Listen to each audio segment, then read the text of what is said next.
Que bom que todo mundo veio. Deixa eu pegar uma água.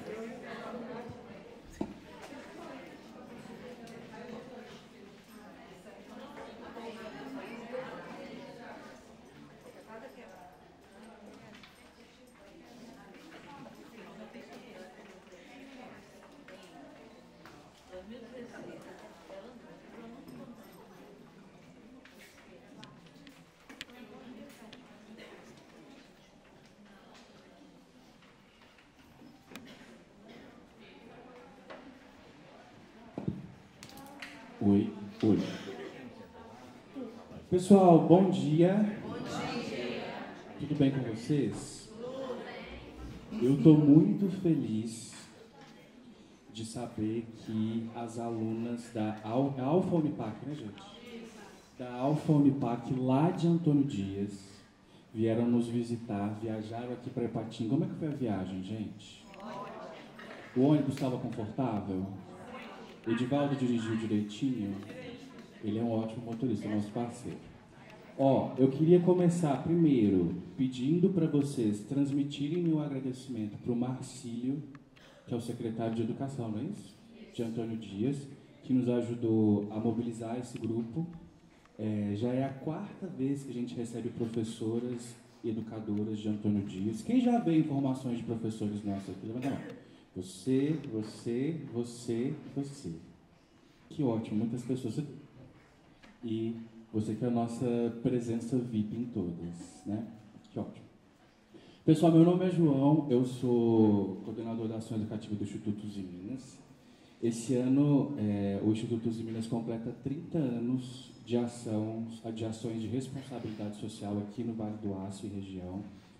Também é um ano de muita alegria, porque a gente comemora 20 anos de ação educativa, ou seja, uma cidade como Ipatinga, né, que tem 59 anos, praticamente metade da sua vida conviveu com ações de formação em arte, cultura e sustentabilidade, formando várias gerações, não só daqui de Ipatinga, das cidades do entorno.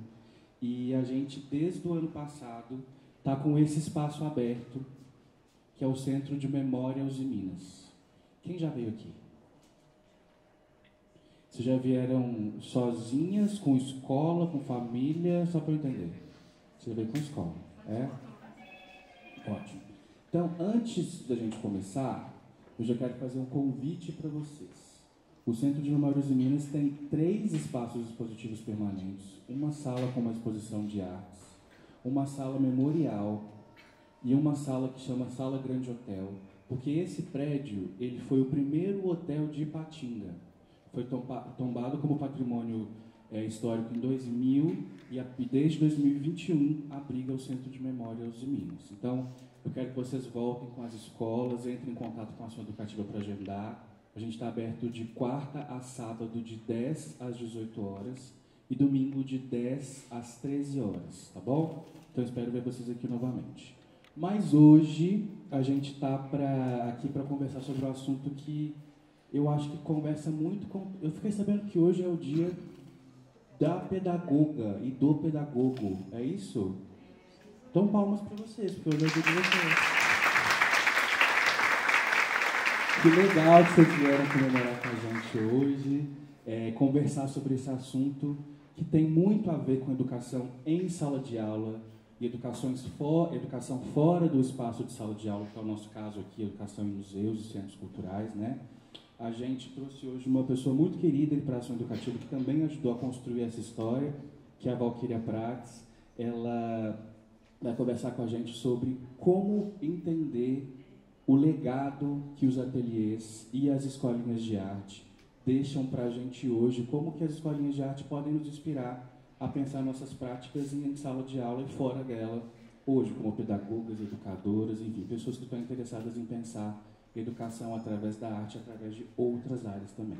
Eu vou ler rapidamente o currículo de Valquíria Prates é curadora, pesquisadora e educadora, graduada em Letras e mestre em Políticas Públicas de Acessibilidade pela Universidade de São Paulo, é doutora pelo Instituto de Artes da Unesp com a tese Como Fazer Junto a Arte e a Educação na Mediação Cultural. Fundadora da AVE, Agência de Viagens Espaciais, Atua como colaboradora de museus, bibliotecas, universidades, escolas e instituições culturais, coordena programas de educação, mediação e formação, realiza curadoria de exposições e organiza publicações. Atualmente é curadora do IA, Instituto de Arte Contemporânea de Ouro Preto, consultora de arte e mediação do MAN de São Paulo, do Polo Sociocultural Sesc Paraty e do MIS do Rio de Janeiro. Então, uma presença chique, né? Esse é o quarto de uma série de cursos que falam sobre educação patrimonial que aconteceram aqui no Centro de Memória. Então, é muito legal fechar esse ciclo com vocês e com a Val aqui. Val, muito obrigado por ter aceito o nosso convite, por estar aqui com a gente em Patinga. Gente, ó, eu vou ficar... Agora a gente vai ouvir um pouco o Val. Vou fazer algumas perguntas durante também. Quem quiser fazer pergunta, levanta a mão que eu vou e levo o microfone. É uma conversa, né, Val, sobre o que você veio trazer. Então, por favor, fique à vontade para participar. Val, a palavra está com você. Muito obrigado. Vai ser um lindo encontro, certamente. Até mais ou menos meio-dia e meia a gente fica aqui. Depois vocês estão livres para visitar o espaço. E é isso, tá? Que seja um lindo encontro de formação. Obrigado, Val.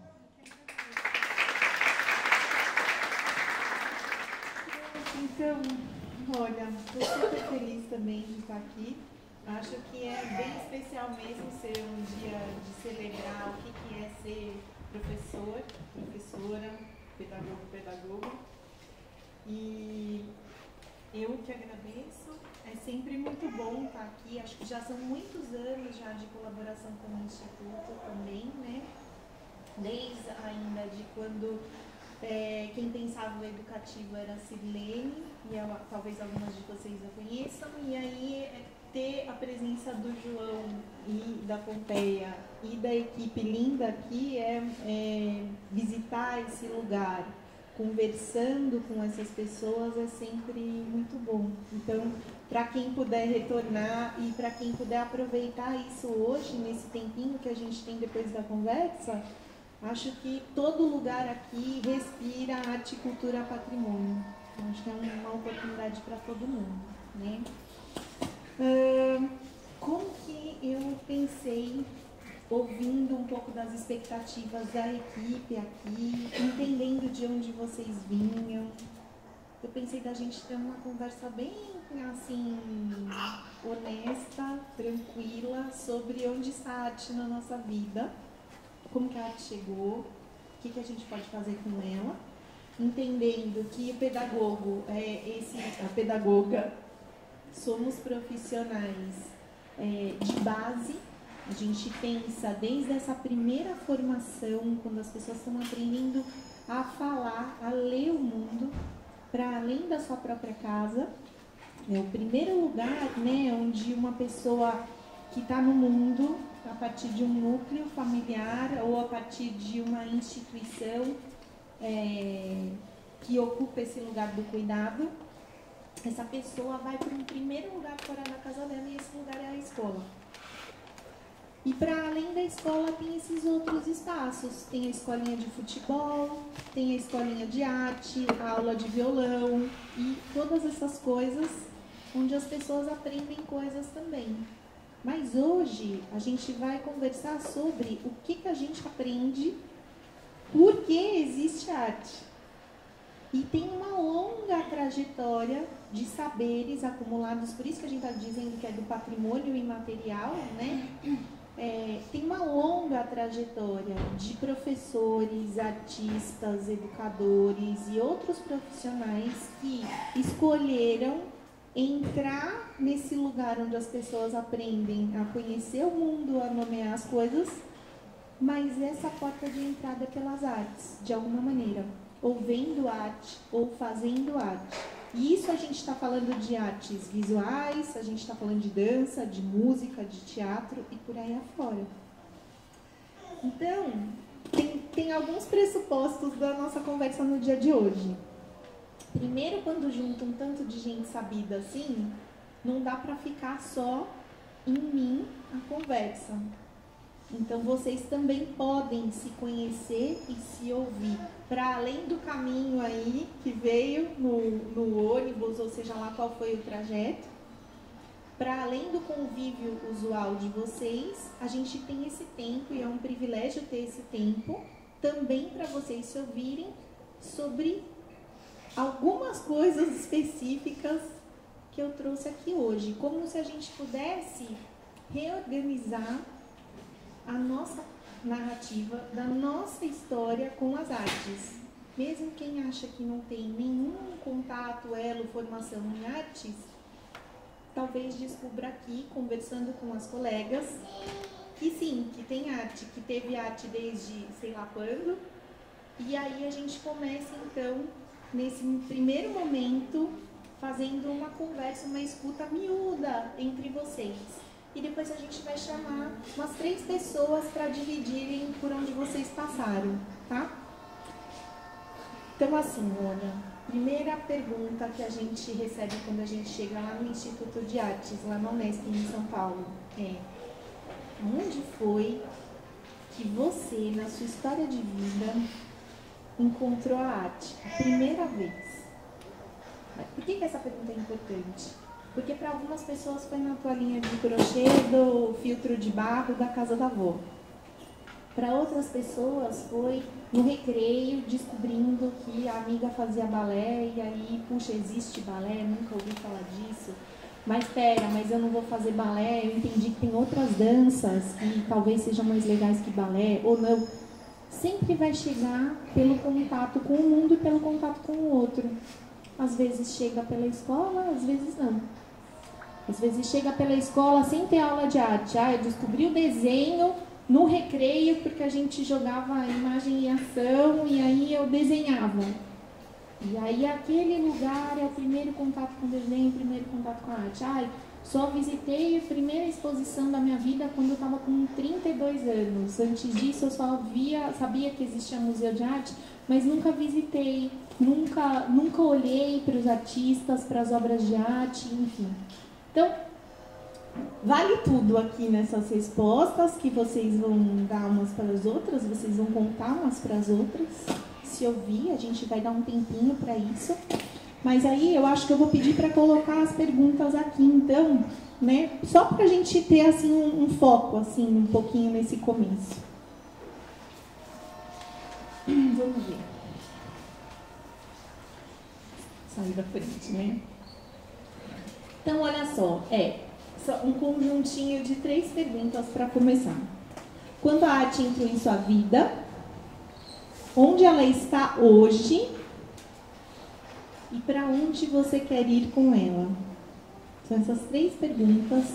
Como é que a gente vai se organizar para fazer essa escuta? Vamos conversar com quem está perto da gente. Podem ser pequenos grupos, assim, ou em dupla, ou em trio. Quem está pertinho se junta e vai conversando. Vai ser um pouco caótico, a gente tinha esse espaço para conseguir ficar todo mundo mais juntinho, mais pertinho. Mas acho que dá para ir conversando. Se alguém sentir necessidade de anotar, anota.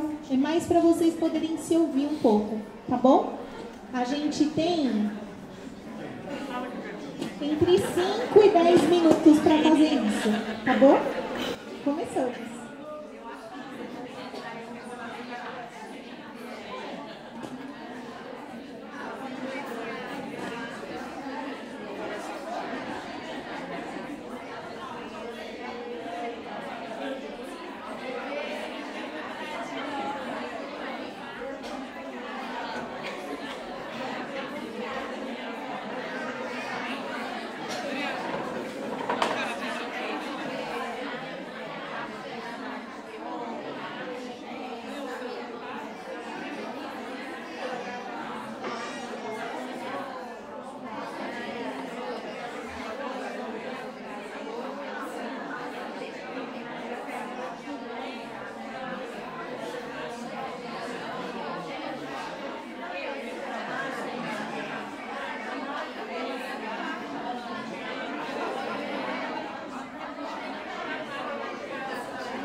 Vamos?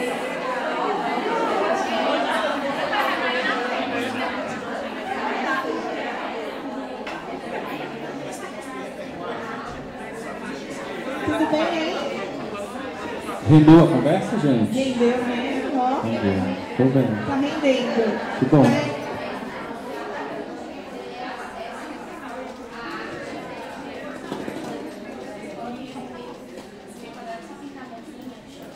Eu gravei vocês um pouco, né? Porque essa coisa que a gente tem da temperatura, de quando o grupo tá junto, então vem aquele... E depois vai, aí abaixa, aumenta, abaixa. Não deu nem tempo. Às vezes, quando a gente convida para fazer alguma atividade, vem esse pico de conversa e a gente vê que a coisa está esfriando e que a gente, às vezes, tem que acabar antes da hora que a gente previu. Sei lá, a gente deu 20 minutos para fazer alguma coisa e esse tempo foi mais do que precisava. E como é que a gente percebe? Ouvindo, né? A gente tá ali olhando, a coisa tá esfriando. E aí agora eu tava gravando vocês e é tão bonito, né? Porque tava super alto ainda. Dava para ficar até a 1 da tarde aqui conversando, porque todo mundo ia ter coisa para lembrar, para falar, atravessando os saberes, né? Então a gente terminou um pouquinho antes, porque ainda tem mais 3 perguntas. Então assim... Eu queria saber se alguém está com vontade de trazer uma partilha. A gente tem um tempo assim bem justinho para isso, mas seria super interessante se alguém quiser dizer do que percebeu respondendo isso e ouvindo as colegas. O microfone está aberto e disponível. A gente vai ouvir 3 pessoas de grupos diferentes. E aí? Quem quiser, eu vou levar o microfone. Você quer vir? Se a pessoa quiser vir até aqui, ótimo. Super. Você já está aqui? Pode vem. Já que você já veio. Fala o seu nome pra gente, por favor. Bom dia. Eu sou Sebastiana, professora dessas meninas aqui, ó, da pedagogia. E do menino, tá? E também sou coordenadora pedagógica da Rede Municipal de Antônio Dias e coordenadora pedagógica também de uma escola estadual. Bom, essas 3 perguntas eu achei engraçada demais. Primeira pergunta, né, Sr. Joaquim? Quando que a arte entrou na nossa vida? Há uns tempão atrás, eu ficava observando a minha mãe fazendo aquela trança de chapéu. E eu ficava encantada que ela dava mamãe, estava trançando. Estava lá mexendo a panela e trançando. Eu falei, eu quero aprender. Né? Aí, até que ela me explicou 7 conjuntinhos, né, de folha, você vai formando e transforma numa arte, que é o chapéu de palha. E aí, a segunda pergunta, né? Onde ela está hoje? Poucos lugares, né? A gente não vê mais tanto esse trabalho, né? E a última pergunta, para onde você quer ir com ela? Bom, eu pensei assim, meu Deus, fazer chapéu, onde que eu vou levar? Quem vai comprar? Porque essa juventude de hoje, porque a arte está até naquele TikTok que as crianças produzem, né? Mas, assim, é muito interessante essa pergunta. A arte, ela está em todo o espaço da nossa vida. Nós somos uma arte, né? A natureza, você vê a arte, todos os espaços. E a arte é vida. A arte, ela traz alegria, né, no olhar, no coração da gente. Eu vou deixar uma contribuição pequenininha dentro do tempo para o Sr. Joaquim. Essa é a minha contribuição.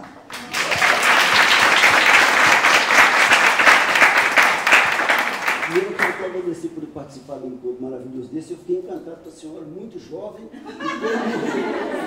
Uma experiência tão grande, tem uma bagagem, assim, uma formação tão grande, a senhora é muito jovem, coisa que eu sou, senhora. E é uma alegria muito grande de participar, eu gosto muito de gente. Eu falo que tem reunião, passo de 3 pessoas, para mim já é festa, eu adoro as pessoas. Eu estava comentando o seguinte, o que a gente primeiro eu tentei descobrir, que eu fiquei até com medo de ser chamado aqui na frente, eu quero saber mesmo o que é arte. E a gente, às vezes, os pais não estão conseguindo passar mais para os filhos, às vezes os filhos não têm interesse. Eu lembro que o pai fazia balé, eu aprendi a fazer balé. Balé tanto de taquara, como aqueles de da Fora Sul, esse pequenininho, para enfeite. E às vezes as mães também, as mães faziam chapéu, quando eu perguntei esse menino, alguém sabe fazer chapéu? A maioria não sabe. Por quê? Porque não está tendo essa vontade de aprender, ou talvez os pais, às vezes na correria, né, no dia a dia, eles não conseguem mais passar isso para os filhos, às vezes não tem tempo. E uma outra coisa que eu peguei, foi até a menina que nos ajudou, que eu fiquei preocupado com o celular, porque o celular é muito bom, mas hoje em dia ele tem tomado esses lugares. A maioria das pessoas hoje está com depressão, com estresse, por quê? Porque às vezes poderia estar fazendo ali um crochê, um tricô, alguma coisa, e fica focado no celular. Às vezes o marido está no quarto, a esposa está lá na cozinha, em vez de ir lá para uma praça e conversar, não, o cara está ali com o almoço, está pronto. Quer dizer, o celular é uma coisa muito boa, mas ele tem tomado o nosso tempo. Então a gente precisa de, através dessa palestra, eu tenho certeza absoluta que a gente vai tentar voltar para casa, tentar passar essa arte para os nossos filhos, quem sabe para as pessoas, para os vizinhos, as pessoas que estão ao nosso redor. E eu fiquei encantado, né, já com essas 3 perguntas. Eu primeiro fiquei perguntando o que é arte. E a gente aprende, quanto que a gente aprende? Desde criancinha, a gente fazia as coisas, aprende a fazer carrinho de... Na nossa época era carrinho de rolimã, era rodar pneu para ir para a escola, a gente andava 12 quilômetros para ir para a aula. A gente saía batendo um pneu pesado, que devia pesar uns 10 quilos. Hoje o pessoal não quer mais fazer isso, o pessoal hoje quer brincar melhor de celular, né? Que também é importante, igual eu falei com o menino que estava ali com a gente. Não tem como a gente sair fora mais do celular, tem uma tecnologia que a gente precisa, né? A gente precisa lembrar do passado para a gente ter uma vida melhor no presente e para a gente viver melhor no futuro. O único aluno meu, são 62 alunos, ele é o contemplado. Dizer que vive no paraíso, no meio das mulheres. Obrigado. Quer falar também? Como que você chama? Bom dia, gente. Meu nome é Magda, eu sou coordenadora de pedagogia da Faculdade Anhanguera de Patinga, antigo Pitágoras, né? A gente estava conversando um pouquinho e as 3 perguntas aqui nos remetem muito à memória afetiva, né? Todas nós ali na troca tivemos mães e avós que foram costureiras ou bordadeiras e que passam isso de geração para geração. Então, né, especificamente a minha mãe borda, faz crochê, faz tapete de barbante, isso foi passado, né? Então, eu tive um enxoval de casamento bordado por ela, minha tia bordou o enxoval do meu filho, e assim a gente vem passando de geração em geração. Então, a arte ainda se mantém presente, né, nas nossas vidas de alguma forma, e isso atravessa também o próprio círculo, né, como o seu Joaquim colocou, sobre, né, o digital que é presente no nosso meio, quanto que a arte vai atravessando, porque são nesses momentos que a gente relembra a importância da gente estar junto também, né? Então, é no momento que a gente planeja um casamento e que tem todo o processo de planejar esse enxoval, né, esses materiais todos, é que a gente relembra a importância da gente ir resgatando esses valores e essas conversas em família. Então, para a gente aqui, a gente define como memória, mas uma memória que ela vai passando de geração em geração e vai sendo construída todos os dias a partir de quem recebe, de quem olha para ela também. Obrigada.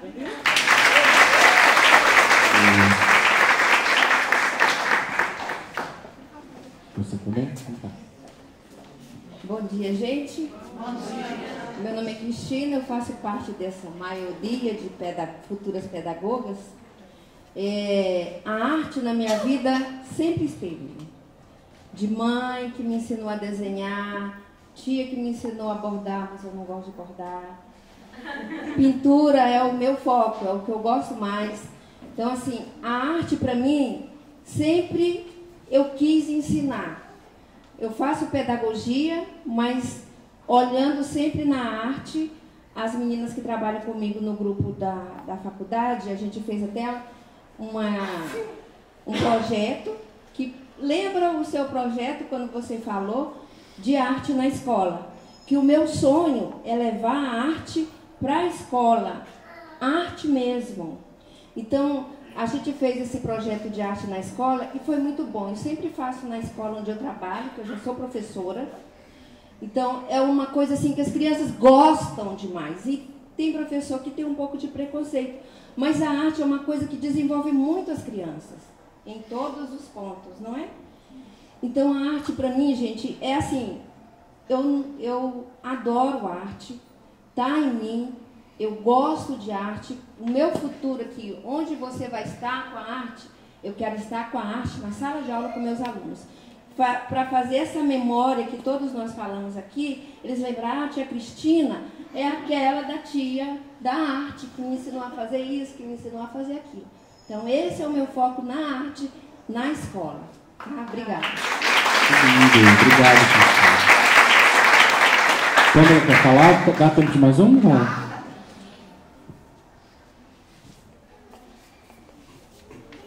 Olá, bom dia a todos. Eu me chamo Pamela. Eu sou surda, não escuto absolutamente nada, bilateral profunda, surdez congênita. E quando eu era criança, na verdade, minha mãe não sabia muito bem como lidar, né, com essa minha diferença.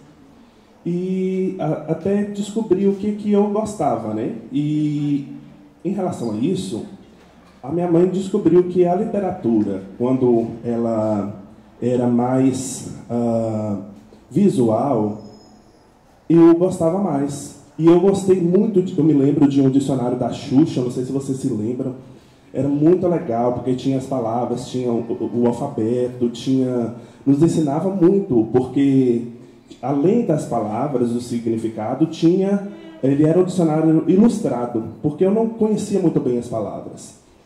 Eu não gostava muito de escrever, eu gostava de livros mais não verbais, porque eu descobri que a minha identidade, a minha forma de enxergar o mundo era uma forma visual. E a língua portuguesa ela foi inserida na minha vida depois, né, a partir das minhas perspectivas, das minhas percepções visuais. Atualmente, eu visito, né, frequento espaços com arte, desde que eles sejam acessíveis em Libras, e isso me interessa muito.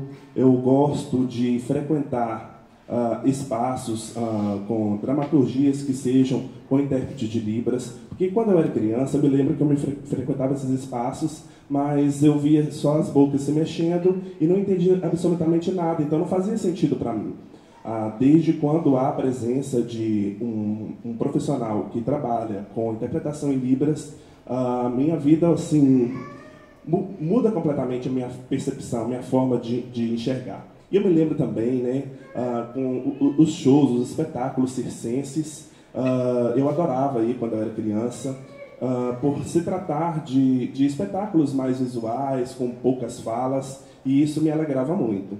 E eu me vejo, no meu futuro, como professora de Libras que sou, atuando juntamente com os meus alunos surdos, eu posso remeter-me ao passado, nessa questão literária, e eu sempre busco trazer para as minhas aulas muitos livros que sejam muito ilustrados, para que os alunos possam se imaginar naquela história, assim como eu me sentia quando criança. Então, eu conto as histórias em Libras para os meus alunos, mostro através dos desenhos aquilo que está sendo dito, e eu acredito que o desenvolvimento ele se dá através da percepção visual e, com isso, o desenvolvimento da literatura e da escrita em língua portuguesa. E eu me vejo como uma referência e um modelo para os meus alunos. Obrigado, Pamela.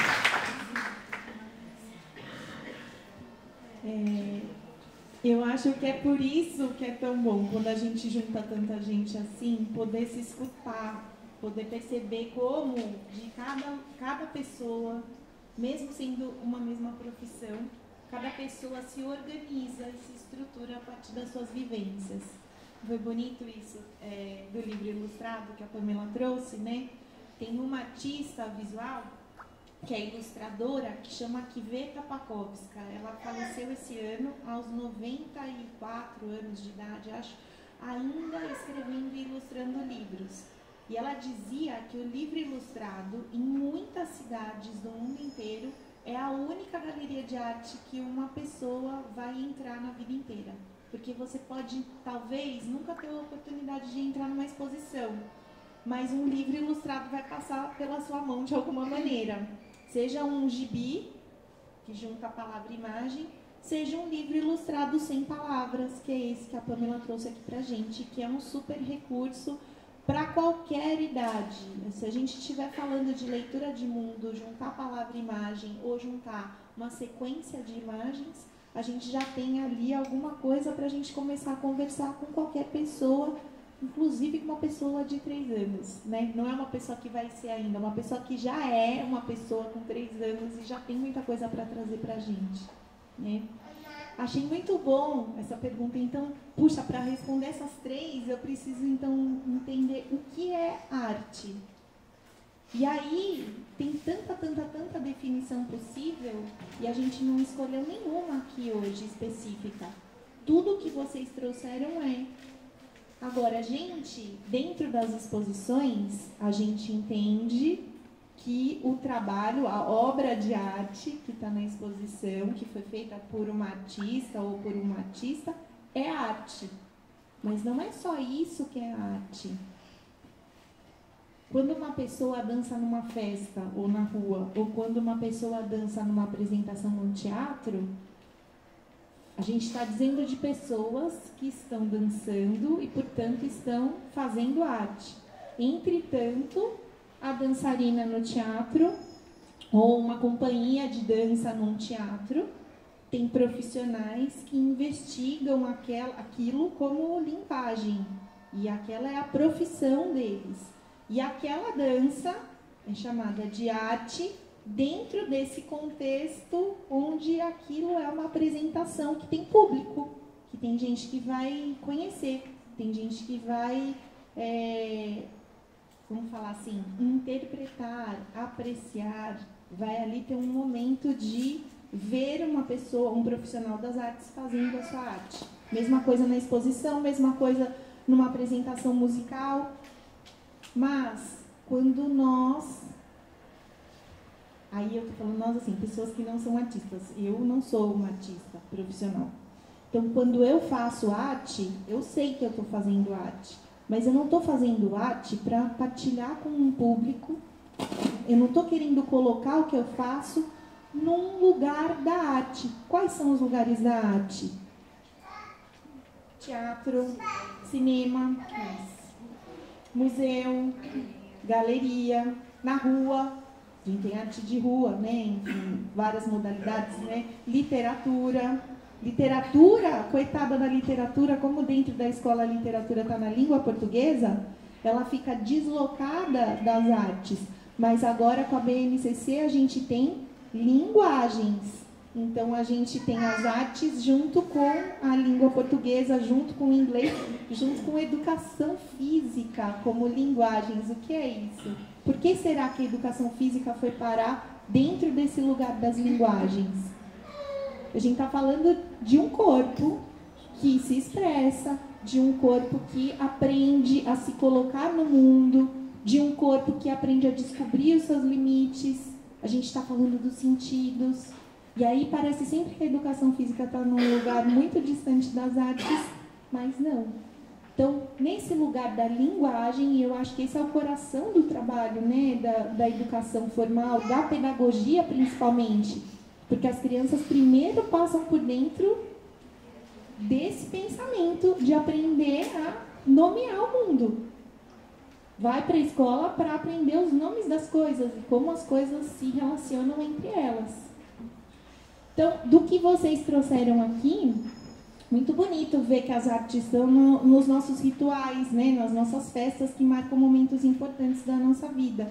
Quando a professora falou do enxoval, da festa de casamento, eu vou preparar uma festa, onde as artes vão entrar nessa festa? Vai entrar na dança, vai entrar na música que vai tocar, a flor que vai enfeitar, a roupa que vai vestir, a maquiagem que vai fazer, o cabelo que vai fazer, o enxoval, como vai ser a casa, o que vai ter, o que não vai ter. Então, assim, são escolhas estéticas. Então, são estéticas em que sentido? Do bonito e do feio só? Não. A gente está para lá do bonito e do feio. A gente está dentro de uma coisa, o que me agrada e o que não me agrada. E às vezes o que não me agrada é o que fica mais preso em mim. É o que mexe mais com aquilo que eu acho, que eu acredito. Então, dentro das artes, a gente não está só procurando o que é bonito. Dentro das artes a gente se confronta com sentimentos, com sensações e com histórias que fazem a gente botar um espelho na nossa frente e pensar o que essas coisas são pra gente. Puxa, se acontecesse isso comigo, ler um livro, ou assistir um filme, ou ver uma peça, ou olhar uma pintura. Se eu estivesse nessa situação, o que eu faria? O escritor Miyakoto fala isso, que é sempre um espelhamento, é sempre eu tentando... Eu não senti isso ainda, mas um dia, se eu passar por isso, o que eu vou fazer? Então, as artes têm esse poder de colocar na nossa frente o mais humano em nós. Então, é natural que a gente tenha as artes dentro dos momentos importantes da nossa vida. E nas nossas memórias afetivas, como veio essa lembrança do chapéu e da cestaria, esses fazeres, essas manualidades, a nossa alegria, o nosso prazer com os materiais, descobrir o que é áspero, descobrir o que é macio, descobrir que cor que eu mais gosto, descobrir porque eu gosto de uma coisa com muitas cores diferentes ou com menos cores. Isso tudo é assunto de conversa, isso tudo é assunto de conversa nas aulas e nos momentos onde a gente pode inserir a arte, experimentar a arte. Agora, dentro disso tudo que foi conversado, a gente sabe que a formação em artes, história da arte, técnicas e materiais, etc. e tal, ela é muito reduzida, né? Na formação de pedagogia, por exemplo, reduzida no sentido de tem pouco tempo para olhar para essas coisas e para pensar nessas coisas, né? Eu não sei como é com vocês, mas algumas turmas de professores que eu acompanho dizem que estão se organizando para pedir mais momentos de arte dentro da formação em pedagogia. Porque tem o desejo de entender, tá bom, então, grande parte das atividades que eu chamo as crianças para fazerem são desenhos. Vamos usar o desenho para quê? O que a gente vai fazer com desenho? Desenho livre. O que é um desenho preso diante de um desenho livre? Não, pode desenhar qualquer coisa. Mas qualquer coisa para quê? Vai desenhar só para expressar? Ou vai desenhar para entender alguma coisa? Ou vai desenhar para expressar alguma coisa específica? Que cor tem o medo? Puxa, você já está chamando então para experimentar duas coisas. Primeiro eu vou ter que olhar todas as cores, e aí eu vou ter que pensar o que é quando eu sinto medo, e aí eu vou chegar numa coisa, e cada um vai chegar num trabalho diferente. Mas dentro disso, a gente tem um momento, na maioria das escolas, que é o momento exposição dos trabalhos dos alunos. E esse momento, ele é sempre assim, um batidão, que às vezes é mais fácil a gente entregar uma folhinha igual para todo mundo pintar e pregar essas folhinhas na parede, porque isso é o que dá tempo de fazer. Ponto, parece, né? Porque sempre foi feito assim. Mas tem muitos outros jeitos da gente pensar o que a gente quer partilhar. E esses saberes, eles foram acumulados na história da arte do mundo e na história da arte do Brasil. Na história da arte do Brasil, a gente tem um movimento imenso chamado Movimento Escolinhas de Arte do Brasil. Alguém já ouviu falar disso? E assim, eu estou perguntando se alguém já ouviu falar, porque nunca ninguém ouviu falar, tá? Foram mais de 180 escolas, gente. Mais de 180 escolas no Brasil inteiro. Tem escolinha de arte do Brasil até no Paraguai. Começou em 48. E a gente nunca ouviu falar disso quando a gente está na graduação ou em qualquer outro momento da vida da gente. Então, eles tiveram um jornal antes da internet, eles tinham uma rede de pais e professores que era uma rede de comunicação por jornal que chegava pelo correio e as pessoas trocavam correspondência de um mês para o outro no jornal que ia e que voltava, imagina. Então, como que a gente não sabe disso? Como que agora a gente tem um WhatsApp com rede para tudo, mas assim, a gente... Então, são essas coisas escondidas, que são muitas, que a gente vai conversar um pouquinho hoje, né? Por outro lado, todo mundo tem na sua cidade alguém que é a escolinha da tia não sei quem ou do tio não sei quem de fazer arte. Então, a aulinha de desenho. Estou falando no diminutivo porque é assim, né? Vai na aula de piano, mas vai na aulinha de desenho. Então, são coisas para a gente pensar um pouco aqui, só para onde é que essas coisas ficam. Por que alguém põe o filho para fazer aula de não sei o que lá, de arte, ou de música, ou de dança, ou de balé, ou de desenho, ou do que for? Alguém quer responder essa? Por que será que é um valor colocar os filhos, quando há dinheiro sobrando, ou quando não há, fazer um sacrifício e pagar uma aula fora da escola para fazer arte? Alguém quer responder? Por favor. Peraí, Jade, por favor.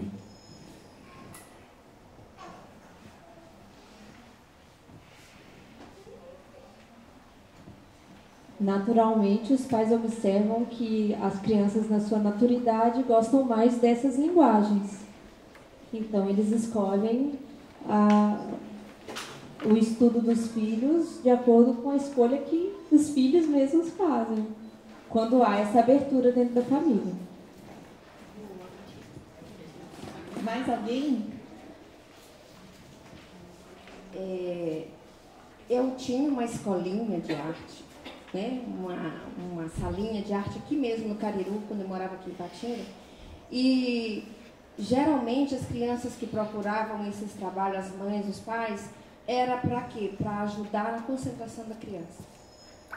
Porque às vezes a criança tinha algum déficit na escola e a própria professora às vezes indicava, ou a gente ia conversando um com o outro e ia indicando. Então, às vezes, os pais também procuram essa escolinha de arte para ajudar muito na concentração da criança na escola, no desenvolvimento até da linguagem, esses trabalhos também.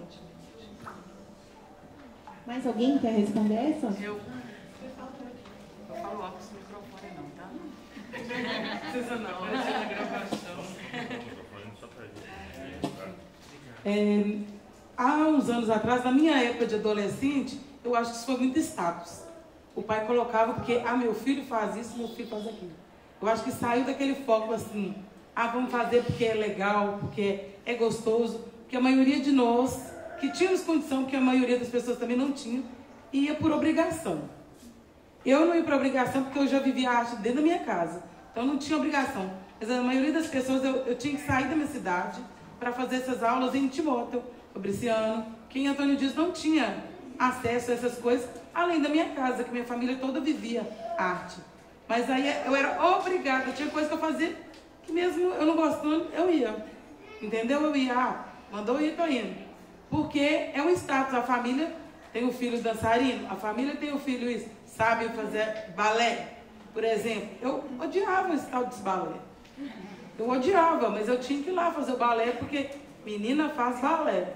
Entendeu? E a abertura hoje, a maioria dos pais não colocam por essa questão artística. Colocam porque eles não têm tempo de ficar com os filhos e vamos ocupar o tempo dos meus filhos para estarem nesses espaços, porque aí pelo menos eu sei que eles estão sendo cuidados. Então, eu tenho um espaço brincante e a intenção minha é voltar à necessidade da criança. Você gosta de? Então vamos partir do que você gosta, não do que seu pai quer para você. Então, o desejo da criança fluir mais do que o desejo do adulto que quer ali livrar, vamos dizer, a palavra, daquele filho naquele momento que eu preciso trabalhar. Então, mais fácil eu deixar ele num espaço e naquele espaço eu sei que ele vai ser cuidado do que eu colocar alguém dentro da minha casa, que eu não sei o que vai acontecer. Porque a maioria das crianças que chegaram lá, os pais levaram na pandemia para fazer algo de reforço escolar. E eu vi que eles não precisavam do reforço escolar, que eles eram meninos de educação infantil. Por que a educação infantil precisa de um reforço escolar? Entendeu? E aí eu comecei a brincar com eles, falei assim, toda dificuldade que eles têm é porque não brincam. E como eu brinquei muito a minha infância inteira, a gente tinha muita liberdade de brincar, então eu tinha um repertório de brincadeiras muito grande. E eu fui vendo que eles foram avançando muito mais brincando do que no papel. Porque eu já sou professora há muito tempo na rede municipal. E aí o que acontece? Os pais começaram a entender que vamos tirar esse menino da televisão, que esse menino sabe muito na televisão, mas ele sabe só o que está na televisão, e quando ele sai do contexto televisão computador, ele não dá conta mais daquele, como se diz, daquela alfabetização que o pai achou que ele tinha. Aí ele não tem mais isso. Então eles foram para lá, vai tirar o menino da televisão. Eles foram entendendo que a criança estava ficando bitolada naquele mundo da televisão. Mas a televisão sempre está sendo usada para o tempo que eu preciso de descanso de você. Senta aí e fica aí, celular, televisão, computador, entendeu? E aí a minha intenção é recuperar esse momento artístico que a maioria das crianças viveu há anos atrás, há 50 anos atrás, eu não tenho 50 ainda, mas eu lembro da minha tia contando e tudo. E que a gente montava brinquedos com coisas da natureza mesmo, com a fruta verde que a gente pegava, manchava a roupa, brincava, rolava no barro e tudo. E tinha uma saúde mental e social nisso aí, que hoje falta, que as crianças, a maioria são tristes, depressivas, de tanto ficar só focada, sem o contato físico, o contato social público.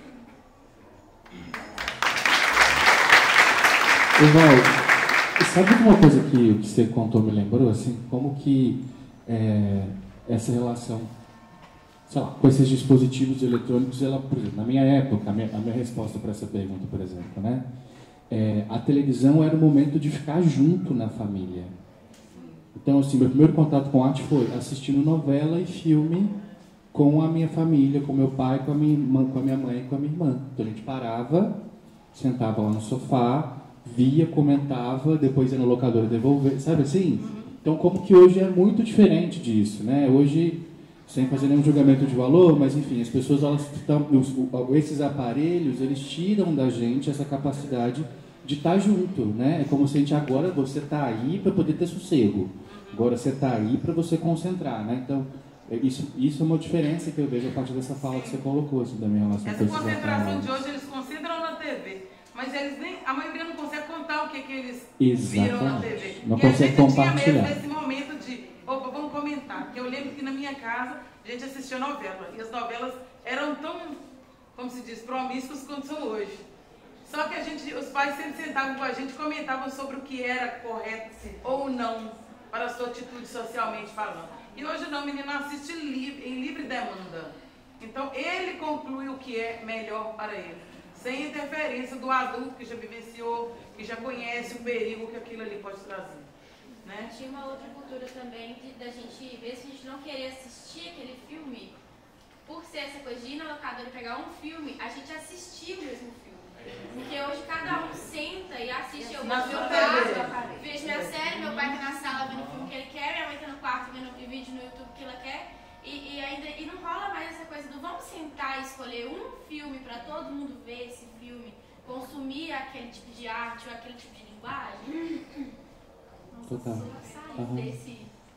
E eu acho que... Quer falar? Pode falar. Eu morava numa cidade vizinha, né? Pega o microfone para a gente poder registrar melhor.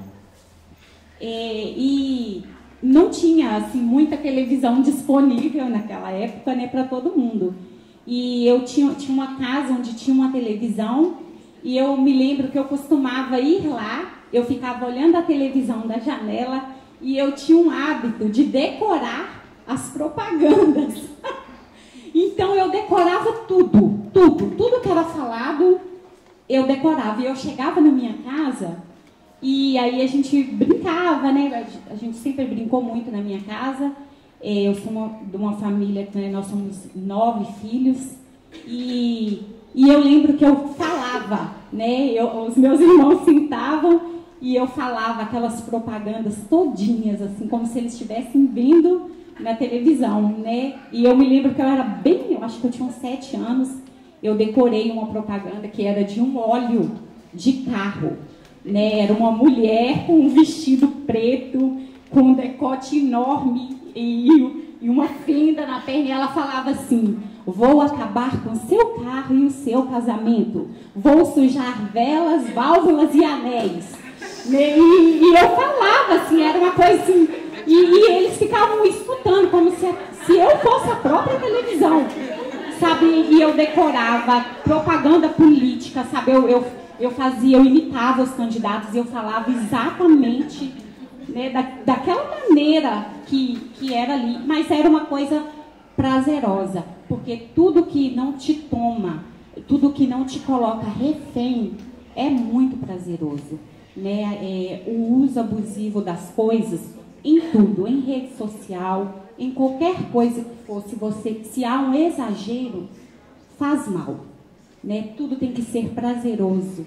E eu acho que a arte, ela é isso, ela é uma liberdade prazerosa. E não está limitada só em pintar um quadro ou em fazer uma dança, né? A arte é compartilhar saberes, seja ele qual for, né? Seja ele de que espécie for.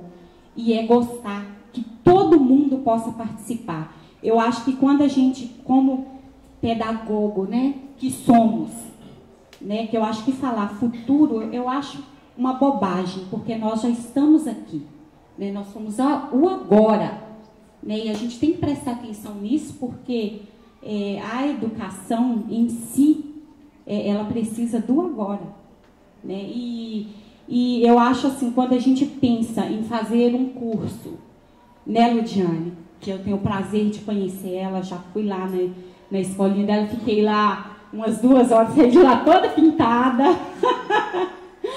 Aí, e as crianças lá têm liberdade mesmo. E eu acho que quando a gente fala de fazer um curso sobre arte, sobre uma coisa, parece uma coisa muito egoísta. Quando eu penso em fazer uma coisa boa para alguém, eu quero que todo mundo participe. Né? Quando eu me coloco no lugar de pedagoga, eu quero que todas aqui estejam trabalhando no mesmo propósito, né? E de maneiras diferentes, mas no mesmo propósito. Né? A arte, eu acho que é esse compartilhamento de saberes. E eu estou pensando seriamente em gravar tudo que está aqui, mentalizar, para quando eu puder encontrar as pessoas que não puderem estar aqui, eu falar assim como eu lembrei dessa propaganda e de tantas outras. Como diz a minha mãe, o meu cérebro, ele quando as pessoas me veem sentada, as pessoas que me conhecem pensam, a cabeça dela está fervilhando. E é assim mesmo, né? E eu estou pensando seriamente em decorar tudo que foi dito aqui para contar para aquelas que não puderam estar. É isso. Ótimo, obrigado. Mas aqui, aproveitando o gancho, todos os cursos que a gente fez aqui no Centro de Memória vão estar em breve na página do YouTube do Instituto. Então depois você vai mandar o link desse curso para as pessoas, decorar na sua casa o curso e vai estar no YouTube, tá? Eu acho que do que apareceu aqui foi tão bonito, né? Porque esse lugar onde o brincar aparece como a cara metade da arte, né? Em que lugar? No experimental e no fazer junto. Eu acho que quando você traz essa coisa também do que seria muito bom se a gente conseguisse, você falou um pouco diferente, mas eu estou te contando como que ouviu e já caiu aqui num outro lugar. Seria muito bom se a gente sempre conseguisse fazer convites, e aí eu estou chamando a aula de convite, que cada um pudesse partir de onde está e chegar onde quiser. Mas a gente tem o quê? A gente tem avaliação, que precisa colocar nota, conceito, critério, não sei o quê. A gente tem, enfim, um conjunto de entregas, né, burocráticas, um conjunto de compromissos que a gente assume na escola como professores, que passam por lugares que o convite fica confuso. Que aí a gente, às vezes, esquece tudo isso lindo que a gente está falando aqui, e a gente vai parar em outros lugares estranhos. E daí, para ir não parar num lugar estranho, quando a gente tem que entregar um diário de sala com a nota de todo mundo, com o processo, né? O que foi que essa criatura fez esse bimestre, esse trimestre? Como mostra o que aconteceu? Eu vou mostrar um trabalho final, um montão de trabalho final. Eu vou mostrar o processo. Vou mostrar só o dia que ele estava feliz, todo sujinho, pintado de lama, terminando alguma coisa que eu não vou nem mostrar o que saiu ali, mas eu vou mostrar quando aquela pessoa estava ali, no seu processo de fazer arte, o que ela estava vivendo. Aquela pessoa, assim, de 3, 5, né? Não o futuro, não sei o que lá, como você disse, mas aquela pessoa que já está sendo na sua potência total do hoje, né? A pessoa já está inteirona ali, ela vai continuar sendo inteira todo dia até ela morrer. Então, a gente às vezes se perde. E daí a ideia hoje é um pouco também, a gente está conversando essas coisas todas, talvez para olhar pro que do lugar da onde a arte, que é tudo isso que a gente está falando, é brincar, é fazer o chapéu, é preparar a festa de casamento, enfim, tudo isso, é escolher uma roupa para vestir, enfim. Onde isso ajuda no nosso processo de preparar como professores, como pedagogas, pedagogos, o convite do fazer junto e do fazer sozinho nas nossas aulas, nos encontros que a gente faz todo dia com essas criaturas dentro da escola. Então, talvez tenha alguma coisa, quando a gente fala de liberdade, dentro do que é uma escolinha de arte, um espaço de brincar, um ateliê livre, talvez tenha alguma coisa ali um pouco diferente das nossas obrigações da escola, no momento em que a gente pode fazer um convite, que na escola o convite faz parte de um currículo, né? De um conjunto de promessas que foram feitas por alguém e que quem cumpre é a gente. Mas esse conjunto de promessas que vem de leis de diretrizes e bases, que vem de documentos organizadores do que é o mínimo, tipo a BNCC, que vem, enfim, de pressupostos que a gente tem, onde que está o que a gente consegue fazer para cada um conseguir ser um dentro de um todo, de um fazer junto? Estamos chamando, a aula é para todo mundo, cada um está fazendo lá suas coisas. Como é que eu coloco todo mundo num momento em que o convite é o mesmo para todo mundo, mas cada um pode chegar numa coisa diferente? Como é que eu coloco um convite que é para todo mundo se unir para fazer uma única coisa, não um monte de coisa picadinho? Como é que eu faço convites que tenham outros tipos de participação, que não seja só o do fazer e entregar, que seja de pensar uma coisa, que só olhar o trabalho do amigo, todo mundo junto, e dar um retorno, algum tipo de conversa sobre o que está no trabalho do amigo, seja um momento respeitoso, como o João falou. Assistir uma novela junto na hora da propaganda. Nossa, você viu o que a fulana fez? Gente, o cabelo da não sei quem. Nossa, o que você faria se você fosse fulano? Tá todo mundo vendo uma coisa, mas todo mundo está respondendo a partir dos seus sentimentos. E daí a arte, sim, pode ser um lugar prazeroso, bonito, cheiroso, maravilhoso, mas também a arte pode ser um lugar da gente olhar para as coisas mais aterrorizantes que talvez, se a gente estivesse vivendo, a gente não ia aguentar. Então a arte também ajuda a gente a preparar para a construção de sentidos e para uma preparação para a vida mesmo, né? O Antônio Cândido, que é esse grande estudioso de literatura, ele diz que a literatura e as artes em geral deveriam ser um bem para todas as pessoas, uma garantia na vida de todo mundo, que nem não pode passar fome, não pode passar sede e não pode ficar sem acesso a esse lugar onde a gente é humano, onde os processos de humanização lembram pra gente que tem coisas que são terríveis e que a gente não pode admitir que aconteçam. Daí ele já está falando disso num lugar onde a gente está indo pensar política, lei, o que é o certo, é o mínimo, é o básico para uma pessoa viver, existir. Então essas coisas estão todas interligadas. Mas quando a gente pensa na pedagogia, a gente está pensando que a gente está fazendo isso com as pessoas que estão começando a aprender a falar e se preparando para ir para um momento em que elas vão se relacionar mais com conceitos. Elas estão aprendendo assim, isso é uma maçã. A gente está preparando essa pessoa para ela entender que comer uma maçã sem agrotóxico é melhor do que comer uma maçã com agrotóxico. Ou por que a gente come maçã? Não tem outra fruta ali mais fácil de acessar? Isso tudo está dentro do pensamento artístico quando a gente pensa processos. Quando a gente pensa que nada brota do nada. Tudo vem de algum lugar e vai para algum lugar. Então, assim, a próxima pergunta, para a gente dar uma paradinha, falando. Acho que agora é uma hora de vocês se ouvirem também. Vamos passar para o próximo slide? Bom, só para a gente gentileza. se situar ali, ó. Temos aí 40 minutinhos, 40, 50 minutos, tá?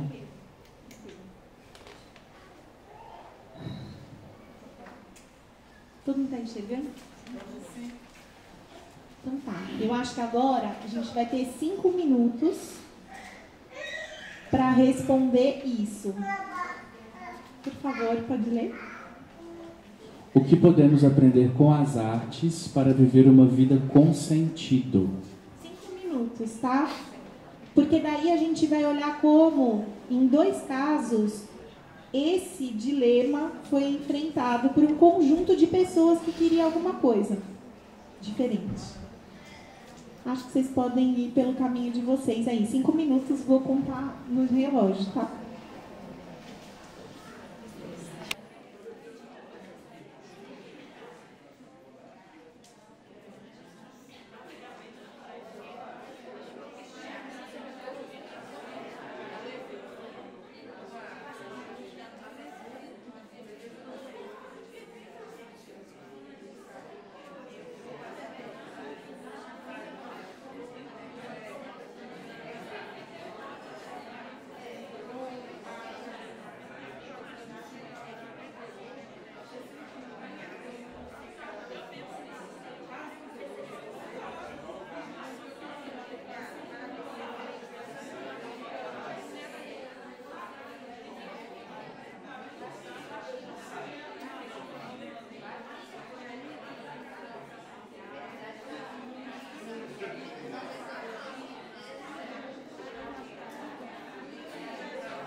Podemos?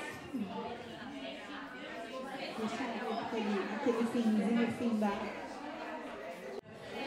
Pessoal, a gente conseguiu, olha ali, ó, uma roda de filósofas. É difícil de deixar uma roda de filósofas. Vocês conseguiram responder essa pergunta? Como estamos?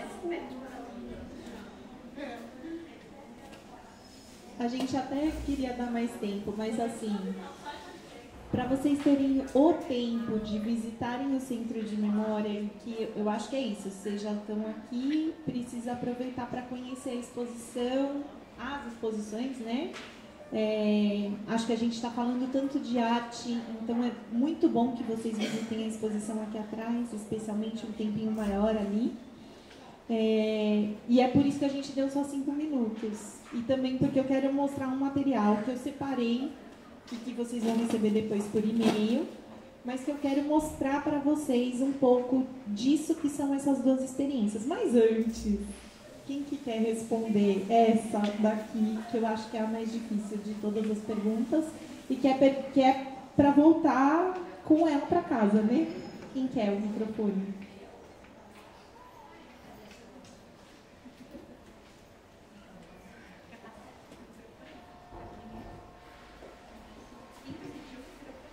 Alguém quer responder, cara? Eu acho que...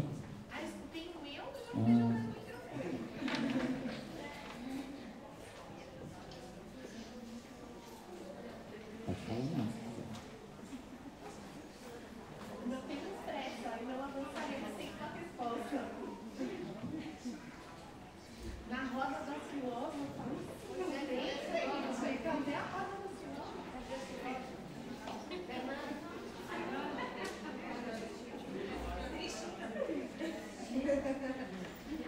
É a gravidade da pergunta que é o problema? Sabe o que eu acho, Val? Não vou responder, não. Mas eu vou colocar numa perspectiva, tá? Tá. É porque eu acho que essa pergunta, ela convida a gente primeiro a nos perguntar o que é essa tal de vida com sentido. Eu acho que é a primeira pergunta. E aí, a partir disso, como que as artes podem nos ensinar a dar mais sentido para a vida, né? Então, tem uma resposta subjetiva, tem uma resposta coletiva e tem também um entendimento coletivo de como a arte pode alimentar isso que cada um de nós entende como sendo um sentido para as nossas vidas, né? Isso aí é um possível começo de resposta. E aí? Vida com sentido. Não é nada retumbante não, gente. É só assim tomar um café é só da manhã contar que vocês feliz. conversaram, Sabe? O que precisa para fazer sentido levantar todo dia? Não é retumbante. Fazer o que gosta. Liberdade de expressão, né? Se você não tem liberdade de expressão... Bem, no meu sentido, eu acredito que seja liberdade de expressão. A partir do momento que você tem liberdade de expressão, você vai demonstrar a sua arte. Né? Seja como for, né, a sua arte, mas se você tem liberdade de expressão, eu acho que já vem todo sentido, né? Invoca sentidos, né? Cada um vai apresentar a arte no sentido que você tem sentimento, né? Então, abrange vários assuntos, deve você ter uma arte e apresentar o sentido, né? Igual, seja a dança, né? Seja o artesanato. Então, eu acho que, no meu modo de ver, é liberdade de expressão. Você tem uma liberdade de você expressar a sua arte. Daqui a pouco eu vou passar o microfone para ela responder, mas eu acho que isso aqui é interessante, por exemplo, né? Porque aparentemente essa resposta ela é simples, né? O sentido da vida é ter liberdade para, ou a arte pode contribuir para que a gente tenha mais liberdade de expressão ou de partilha. Mas, por exemplo, quando a gente entra numa galeria que tem 80 obras de arte diferentes uma das outras, né? A gente está com contato com 80 possibilidades de criação diferentes. 80 possibilidades de dizer pra gente 80 vezes que a gente pode ser livre para criar alguma coisa. Tem? Então, assim, não é simples, é muito complexo e muito grandioso isso. Ter contato com obras de arte, né, Val? Cada vez que a gente olha para uma obra, A gente está conversando com foco, a gente está, como você falou, né? A gente está sendo convocado a pensar novas formas de expressão. Isso é muito lindo. Exato, exato.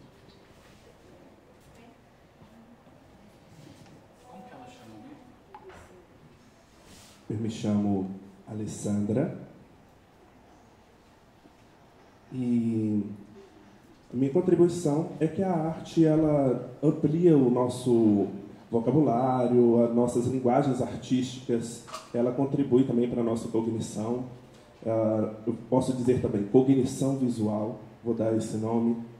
Enfim, é isso.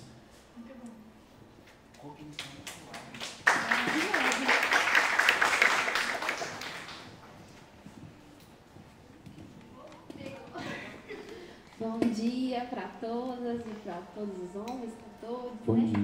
dia. Eu acho assim, quando eu ouvi a pergunta, que podemos aprender com as artes para viver uma vida com sentido, eu pensei muito na questão de você olhar para a sua subjetividade, porque para mim a arte sempre implicou muito o fazer tranças, né? Porque a minha tia faz trança, a minha família é toda transista, então, só minha mãe que não.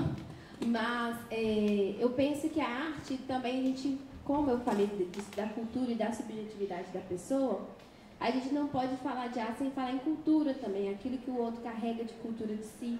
Então, você saber olhar para o outro e respeitar a cultura dele, respeitar que ele também sabe fazer uma arte individual dele, que de alguma forma vai falar com você, isso dá sentido para a sua vida. Por quê? Porque você respeita o outro na sua natureza, no seu jeito de ser. Então, quando eu olho para as minhas amigas da sala, eu sempre consigo enxergar em cada uma delas uma arte diferente, uma forma de se expressar diferente. E isso dá sentido para a nossa vida, porque a gente quer levar isso para a sala e respeitar aquela criança de 3 anos que tem sua forma diferente de se expressar através da arte. E você tem que possibilitar isso para ela. Possibilitar ela fazer uma vivência com tinta, possibilitar ela mexer com massinha, possibilitar ela mexer com a natureza. Então, eu acho que para essa pergunta fica essa minha contribuição. Ótimo. Obrigado. Tem mais alguém que queira responder essa? Aqui, Val. Bom dia a todos, meu nome é Rosângela. Eu acho que a arte, ela nos ensina, né, a ter mais empatia com as pessoas, porque a arte, ela traz muito da nossa personalidade, né? Então, como ela mostra muito da gente, né, ela favorece com que as pessoas tenham mais empatia a viver, né? Como assim, possam se colocar no lugar do outro, né? Possam enxergar a natureza da vida do outro, né? E a partir daquele momento a vida passa a ter sentido, porque a gente passa a respeitar mais o outro, né? Porque a arte, ela não é só você enxergar, a arte é você sentir e respeitar, né? Então, essa é a minha contribuição. Muito bem. Sentir e respeitar, a gente aprender até essa escuta e esse cuidado com o que aparece daquilo que o outro consegue mostrar. Quando o João falou assim, entro ali na exposição e tenho 80 convites de pessoas que estão ou estiveram nesse mesmo mundo que a gente habita hoje, em contextos diferentes, em épocas diferentes ou na mesma época que a gente está agora. E como essa pessoa responde a estar vivo agora? Então, uma resposta possível é o que está lá dentro. E outra resposta possível é uma música, um filme, uma dança, enfim. Então, nesse caso aqui, o que eu preparei para vocês? Nesse nosso caso, desta pergunta desse jeito. Eu reuni 2 materiais, que são esses que eu falei que vocês vão receber por e-mail, para vocês continuarem estudando depois, se fizer sentido para vocês. Porque para nós aqui, fazia sentido que vocês se ouvissem hoje, que a gente olhasse para essas perguntas, que é a arte, onde ela está na nossa vida, quando ela chegou, o que a gente vai fazer com ela, etc e tal. Porque esse material que eu preparei para vocês levarem embora é um material que conta como algumas pessoas se organizaram diante dessas perguntas e outras perguntas irmãs dessas, né? Então, eu acho que a gente podia abrir... Tem mais 2 perguntas aqui que vocês vão, enfim, pensar como é que vocês vão levar isso para dentro da vida de vocês, que é: o que é uma escola livre de arte? Escolinha, no diminutivo, né? É um jeito, é quando eu faço aquela escolha.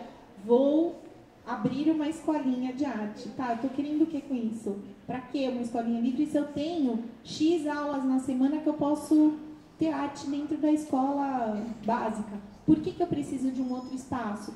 E aí eu acho que a tua resposta trouxe coisas, porque, enfim, porque do jeito que a vida se organiza, algumas famílias precisam mesmo de um lugar onde alguma coisa vai acontecer que não seja só depositar uma pessoa para esperar dar as horas de trabalho do pai e da mãe voltarem. Mas não é só isso. E esse problema já existia quando esses 2 casos que eu vou mostrar aconteceram. Então, o que é uma escolinha de arte é muita coisa para responder. Mas como eu torno, dentro das minhas aulas, algum espaço uma escolinha de arte? E me interessa fazer isso? Se não me interessa, não me interessa. Tá tudo bem, vivemos essa manhã aqui juntos, pensamos na arte, beijo e tchau. Mas para quem interessar, quem quiser mesmo olhar para isso e falar assim: puxa vida, eu quero usar os recursos da arte dentro da minha prática pedagógica, dentro das brincadeiras. A brincadeira é um ateliê. A brincadeira é o lugar de fazer arte, de imitar, de decorar, de dramatizar, enfim. Toda essa cultura de infância, de desenhar o desenho que eles gostam de assistir, de olhar um livro ilustrado e querer desenhar igual, porque desenhando igual, depois vai aprender a desenhar diferente. Enfim, os caminhos são muitos. Quando a gente fala assim, a cópia é ruim, tem tanta conversa aí debaixo da cópia ruim. Copiar é um procedimento, pode ser o procedimento que vai levar a coisas diferentes, desde que a gente converse sobre isso. Mas só copiar é ruim. Assim como alguém falou aqui, quando só faz uma coisa de um único jeito, muitas vezes, é ruim. A gente precisa ter uma diversidade, uma variedade em modos de fazer. Então, vou pedir para a gente trocar a apresentação. As outras perguntas estão aqui. Uma é essa, o que é uma escolinha livre de arte. A outra é o que é um ateliê. O que é ateliê de arte? Tem ateliê de costura, ateliê de culinária, ateliê de artista, ateliê... O que é ateliê? E aí eu acho que também esses 2 casos que eu vou mostrar agora ajudam a gente a pensar assim: puxa, então o ateliê que eu quero fazer, que eu acredito, é assim, assim, assado. Mas essa é a resposta individual. Para achar um grupo de outras pessoas que queiram fazer isso com vocês, né? A gente vai colocar aquela que começa com a foto preto e branco, ME, não sei o quê.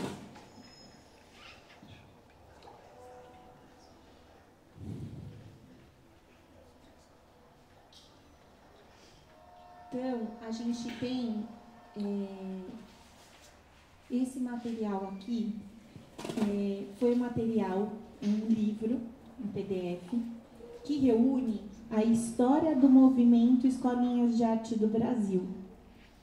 Esse movimento, ele começou no Rio de Janeiro como movimento, mas as escolinhas começaram em Recife. O que é uma escolinha de arte do Brasil para ser um movimento, né?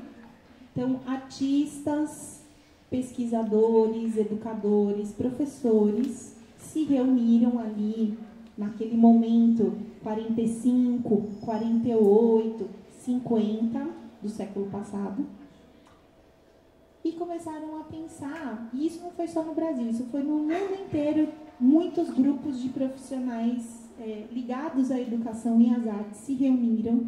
Vamos pensar uma coisa, gente, pós-guerra, tá? O que pode ser mais horrível? Tudo bem, tá acontecendo um monte de guerra agora, não é só a guerra da Ucrânia, tem um tanto de guerra acontecendo agora que a gente nem vê na televisão. Mas, vamos pensar que a gente está num momento ali, a televisão está dando os primeiros passos, a gente tem as notícias pelo jornal, e rolou uma primeira grande guerra mundial, e a segunda grande guerra mundial, morreu gente pra caramba. Tem toda assim vamos começar o mundo de novo, ali na Europa.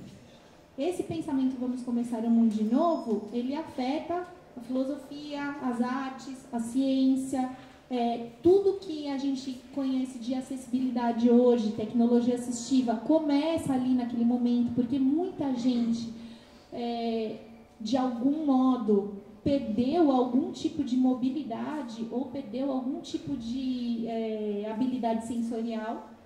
Então a gente tem assim, todo mundo está pesquisando para tentar entender, gente, pelo amor de Deus, como é que a gente consegue viver junto, se tolerar, estou falando do jeito mais horrível, tá? Como é que a gente vai aprender a se tolerar de novo para não pode matar o amiguinho, sendo outro país ou sendo do seu próprio país?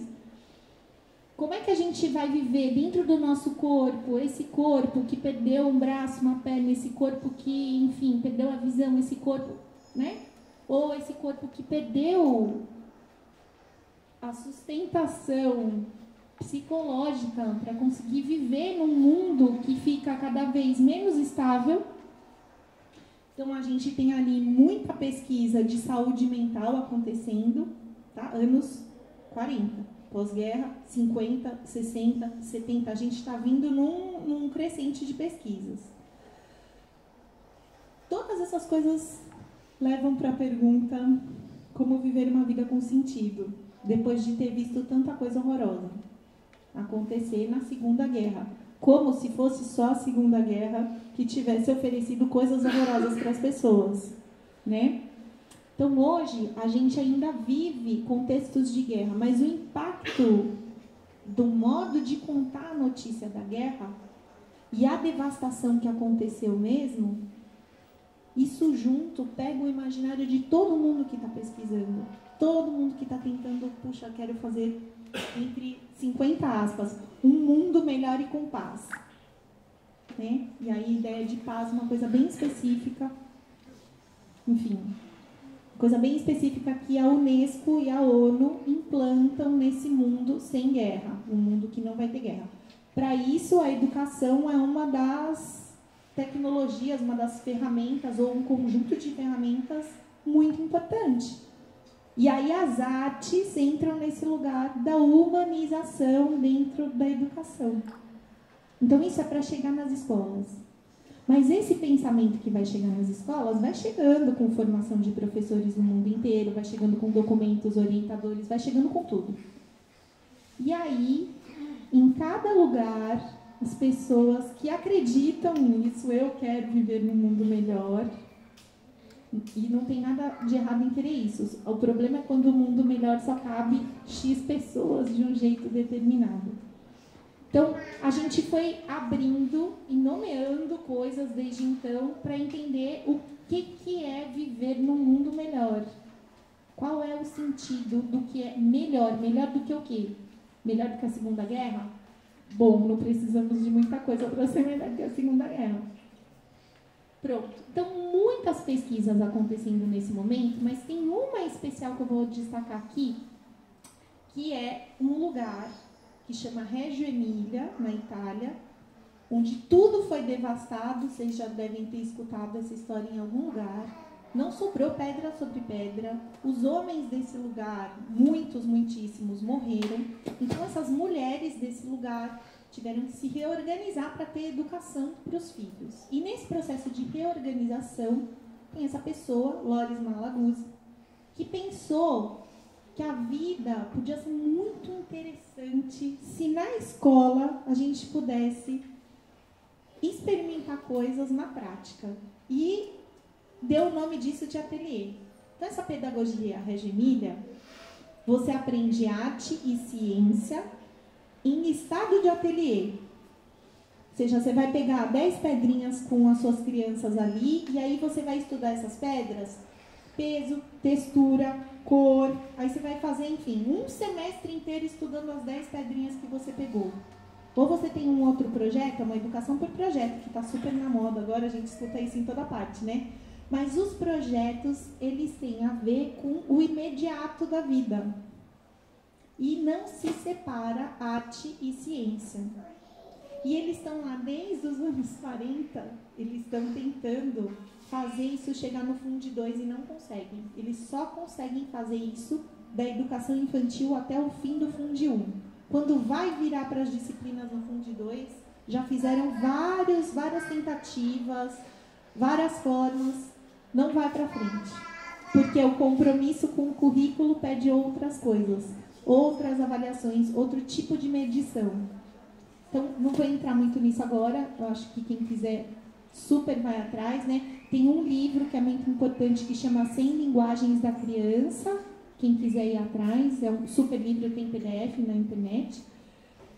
Mas essa ideia do ateliê, eu estou contando disso para a gente chegar nesses dois documentos. Essa ideia do ateliê como laboratório científico e lugar de fazer arte, na base para aprender a falar, aprender a fazer, começar a pensar criticamente, é esse lugar que essas pessoas abraçaram nesse movimento Escolinhas de Arte no Brasil.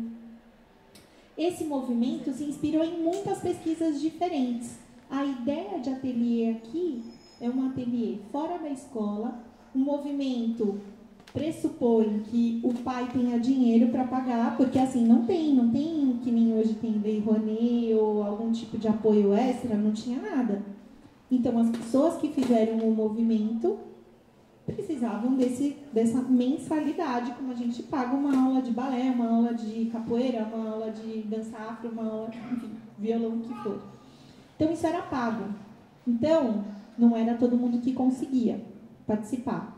Mas existia um sistema de bolsas, que não era suficiente, mas que sim, existia um pensamento do sistema de bolsas. Então, de tudo vocês vão ler, quem tiver interesse, vocês vão conhecer, vocês vão pensar, tem muito vídeo na internet com depoimento de quem deu aula na escolinha, de quem foi aluno da escolinha, vocês podem ir conhecer mais assistindo esses vídeos.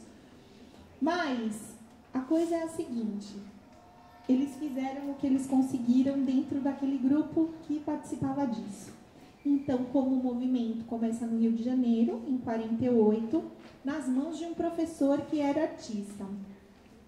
Esse professor que era artista convidou outras pessoas, intelectuais, teóricos, enfim. Então, ele chamou Cecília Meirelles, Nise da Silveira, Raquel de Queiroz, muita gente que fazia arte em diferentes âmbitos participou do movimento. O movimento tinha isso, né? O carrinho de rolemã era um assunto para fazer nesse ateliê, mas aqui a gente tem umas fotos. Então tem esse menino fazendo esse brinquedo, e fazer brinquedo nesse contexto mobiliza as mesmas habilidades de fazer uma escultura. Acho que pode passar para as próximas. Pode passar para o. Está no 41, né? Pode passar para 42. Não, pode ir passando até chegar numa próxima foto que vem uma sequência. Tá ruim, né, de ver? Aqui tem umas crianças num parque. Se quiser dar um zoom, acho que pode ser, mas mesmo assim está muito claro para ver. Queria que vocês dessem uma olhada depois. Na escolinha, além dos ateliês, tinha muitos passeios e muitas jornadas, seja em praça, seja em volta das escolas onde algumas dessas crianças estudavam. Então, esse estar no mundo, andar na rua da cidade, andar em algum lugar que tivesse um lago, um rio, experimentar no lugar era uma coisa importante. Então, acho que pode... Agora dá para ver melhor, mas está mais ou menos. Depois, quando vocês olharem o documento, vocês vão poder aprofundar. Pode passar. E tinha uma coisa de uma valorização dos desenhos das crianças. Porque no desenho se movimentava o processo de construção de narrativa. Pode passar. Pode ir passando. E aí eu acho que quem for olhar, acho importante prestar atenção no tipo de desenho que é feito. Porque uma coisa é a gente convidar para desenhar em sala de aula partir da memória e coisa e tal. Outra coisa é, você faz uma vivência na cidade, na rua, no parque, onde você quiser, e desenha no lugar. Ou desenha logo em seguida do passeio. Ou você passa um para-casa que é ir em algum lugar fazer alguma coisa com alguém da sua família. Então, esse conjunto de desenhos diz muito do que foi vivido ou do que se entende a partir do que se vê. E aí, existe toda uma ideia de que existem construções de coleções de arte infantil. Então, isso daqui a gente está falando de 48, nos anos 50 e nos anos 60, tem um montão de artista colecionando desenho de criança para conseguir fazer uma arte mais livre. Então, quem tinha coleção? Picasso tinha coleção de desenho de criança, Paul Klee tinha coleção de desenho de criança. Então, e um tanto de outros artistas que vocês vão ver no documento e em outros documentos. Mas que esses artistas, os modernos / contemporâneos, neste momento, olhavam para a arte da criança buscando liberdade, expressividade, frescor. E isso eram as coisas que este grupo, que pensou o movimento das escolinhas, buscava trazer para dentro da sua produção. Tanto das crianças e os artistas que estavam envolvidos com isso, ficam pensando no seu próprio trabalho. Então, esse material, eu quero muito fazer esse convite para vocês se aproximarem, olharem os relatos que tem aí dentro, essa história desse movimento, para tentar entender um pouco o que faz sentido disso na prática de vocês. Se tem alguém já no lugar onde vocês moram, que já tem um espaço, já está começando a fazer isso, como que eu me junto? Não precisa cada pessoa ter a sua escolinha. Pode juntar um tanto de gente, cada um entra com o que gosta de fazer e é isso. E vai ocupar um contraturno de uma escola, dentro de um projeto que tem um incentivo. Mecanismo tem. Eles não tinham. Eles tinham essa coisa de você ter que pagar. O que não tem nada de errado nisso, tá tudo certo. Mas aí como que vai fazer bolsa, quem que vai dar a bolsa? Isso tudo, gente, são as escolhas depois que a primeira intenção de fazer junto aparece. E eu acho que aqui tem um bom caminho para nós. E aí, para a gente fechar, eu queria mostrar esse outro material.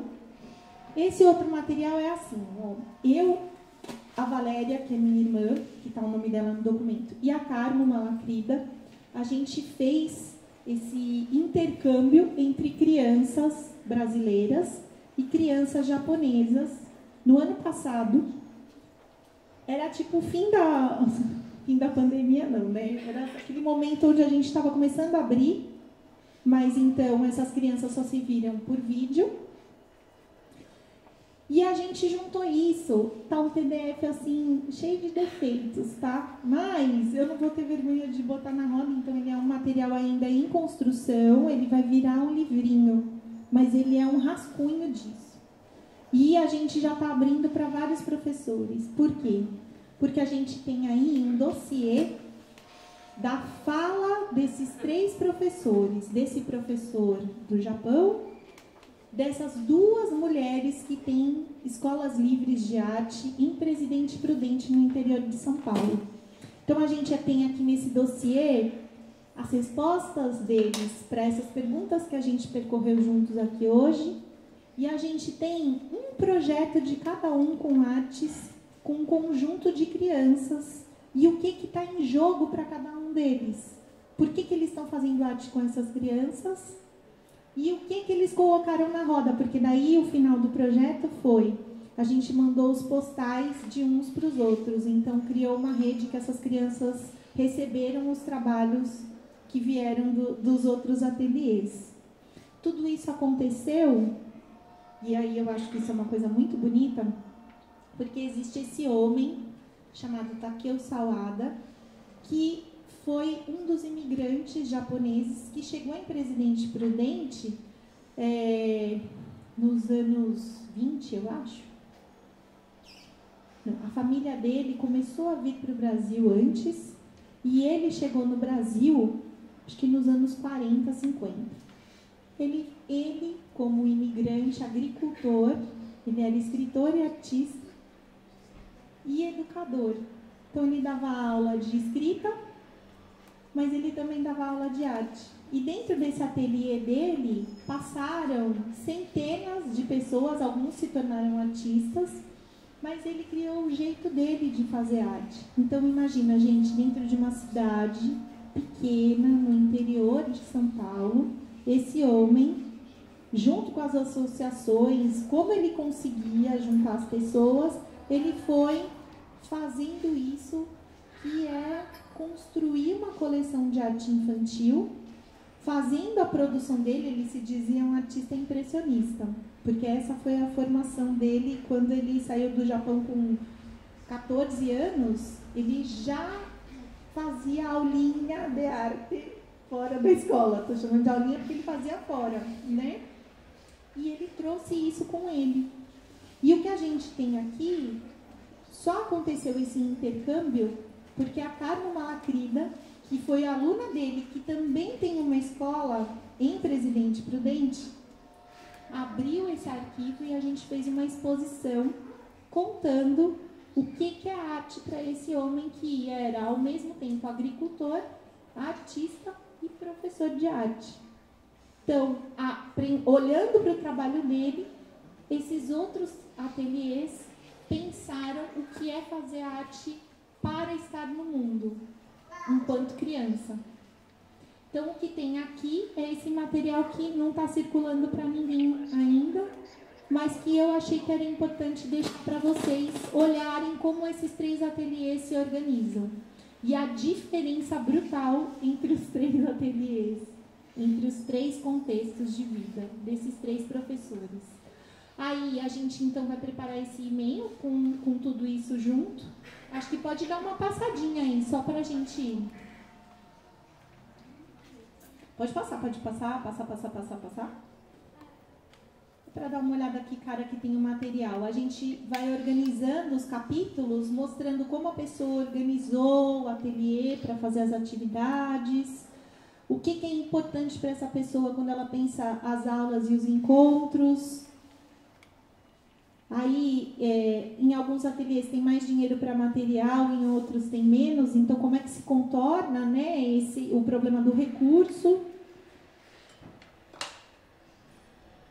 Como é que se organiza a participação para eles fazerem ações de modos diferentes, né? Ter diferentes tipos de participação, diferentes tipos de convite.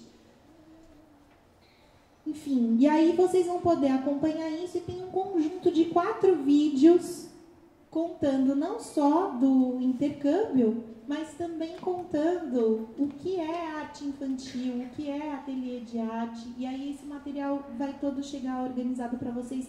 Quem quiser continuar isso depois, quem quiser me escrever depois, enfim, depois de olhar esse material, quiser perguntar alguma coisa, estou super disponível, tá? É isso, esse é o Toquinho Salada, volta um pouquinho. Ele faleceu num acidente de carro indo ser júri numa exposição de arte infantil.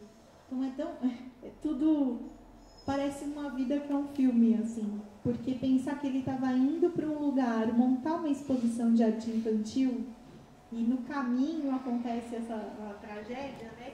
É uma coisa que faz a gente pensar muito, né? No sentido das coisas. Então, acho que também é isso. Pensar na vida também é pensar nos processos das coisas que acabam.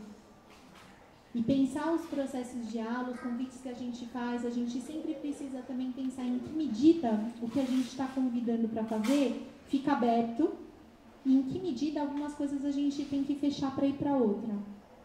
Então, acho que no caso do Takeo Salada isso ficava sempre muito claro. Ele sempre queria fazer coisas começo, meio e fim, fechar os processos para abrir um processo novo. No caso das escolinhas de arte, tinha alguns processos que ficavam abertos para o ano inteiro e outros que eram começo, meio e fim num único dia. Então, acho que isso também ajuda a gente a pensar um pouquinho nas nossas aulas, né? Eu não tenho mais nada para dizer por hoje. Se alguém quiser falar alguma coisa, o microfone está livre, tá? E a gente tem aí os lugares para a gente visitar.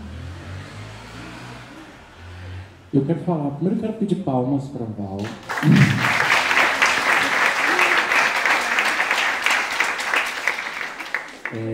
Como eu falei no começo do nosso encontro hoje, esse é o último curso desse primeiro ciclo,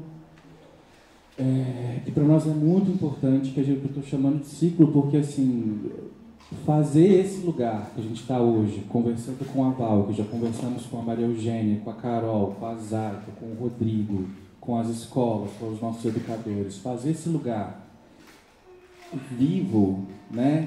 Deixar de ser um antigo hotel fechado e se transformar, né, no Centro de Memórias de Minas, a gente está dando os primeiros passos nessa história. Então, a gente está fechando o primeiro ciclo, já pensando o que vai ser depois, o que a gente vai fazer aqui em 2024, 2025 e daí por diante. E esse lugar ele não existe sem vocês. Assim. Então, assim, para nós, é mais uma vez uma honra gigantesca receber professores, educadores, pedagogas, enfim, pessoas que gostam de pensar e partilhar o que fazem com a gente, vindo de Antônio Dias, vindo do Pitágoras da Anhanguera, vindo daqui das localidades mais próximas. Eu também queria pedir aplausos para vocês que nos deram um pouco do tempo de vocês hoje, nesse sábado de manhã. Quero pedir para vocês voltarem sempre. Saibam que podem contar com o apoio da ação educativa para receber vocês, para apoiar ações nas escolas de vocês. Nós temos muito esse interesse de fazer cada vez mais parte, estar mais próximo, tá, de vocês. Todo esse projeto de implantação do Centro de Memórias em Minas, ele é patrocinado pela Usiminas, através do Instituto Usiminas via Lei Federal de Incentivo à Cultura. Por isso que nossas ações são gratuitas, diversas e acessíveis. Também quero agradecer aos nossos parceiros do Ser Libras, que estão sempre com a gente, ajudando a tornar nossas ações acessíveis. Agradecer mais uma vez a Val, muito obrigado por ter vindo. A gente vai mandar esse material pelo e-mail, pelos nossos grupos de WhatsApp que a gente fez com vocês, tá bom? Agora eu queria convidar vocês a conhecer o nosso espaço. O Edivaldo está por aí, né, esperando a gente. Acho que até mais ou menos meio de meia, uma hora a gente pode ficar por aqui, pode não demorar muito, tá?